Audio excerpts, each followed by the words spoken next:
বছরের পর বছর ধরে এই গ্রামের মানুষ কত কি যে এখানে এনে খুন করেছে আমার জানা নেই। আজ পানি শুকোতেই সব পাপ যেন হাতে নাতে ধরা পড়ে গেছে। পানি থাকতে চোরেরা ভেবেছিল যাক, চিরতরে সব প্রমাণ হারিয়ে গেল। কিন্তু পুকুর মামা আজ সবার গোপন কীর্তি ফাঁস করে দিয়ে হা হা করে হাসছে। পুকুরের পানি যেখানে শুকিয়ে গেছে সেখানে এখন পাড়ার মুরগিরা এসে প্রতিদিন পিকনিক করে। পুকুরের মাঝখানের ওইটুকু পানিতে এখন মাছেরা চরম লকডাউনে আছে।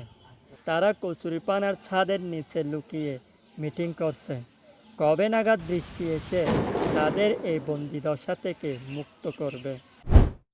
আসল মজাটা হয় তখনই যখন কাদার নিচে বিশাল আকার এক পোয়াল বা শোল মাছ হাত থেকে পিছলে পাড়ার মন্টু মিয়ার লুঙ্গির ভেতর ঢুকে পড়ে।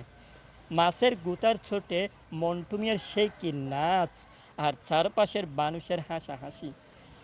মাছ পাকড়াও করতে গিয়ে ক্যাজে কার উপর আসার কাছে তার কোনো হিসাব নেই। তবে দিন শেষে মাছ আসুক আর না আসুক, সবার মুখে কাদার যে মেকআপ, ওটা কিন্তু কোনো বিউটি পার্লারেও পাওয়া যাবে না, নাকি? আসলেই তো।